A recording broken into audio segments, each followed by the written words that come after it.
మీరు ఫ్యూచర్లో మళ్ళీ రాజకీయాల్లోకి అడుగు పెట్టే అవకాశం సార్ నాకు ఎప్పుడూ లేదు సార్ ఆ ఉద్దేశం. నేను ఒక విజిల్ బ్లోయర్లా అనుకున్నానే తప్ప మనం ఎప్పుడు ఆశించి ఉంటే మీకు తెలియదు. నేను వెళ్ళటమే బీజేపీ జెండా పుచ్చుకున్నా, వాళ్ళకి ఎదురు తిరిగా. అవును. లేకపోతే అక్కడే ఉంటే నా పరిస్థితి మీరు ఈరోజు ఆలోచించండి. నేను అది ఆలోచించలేదు సార్.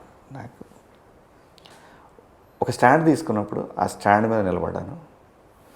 అది ప్రజలకు మంచి జరగాలనుకుని నిలబడ్డాను తప్పితే నాకేదో జరగాలి, నాకేదో వస్తుంది, నాకు డెఫినెట్గా సినిమాలు వస్తాయని నాకు తెలుసు. నేను ఆర్టిస్ట్గా నేను ప్రూవ్ అయ్యాను.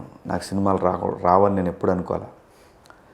కానీ మళ్ళీ ఆ డాట్ కలవటానికి టైం తీసుకుంటుంది ఆబ్వియస్గా. ఎక్కడైనా మనం ఈ ప్లానెట్ నుంచి ఆ ప్లానెట్ మీదకి వెళ్ళినప్పుడు టేక్స్ టైం కదండి మళ్ళీ మనం రీచ్ అవ్వటానికి.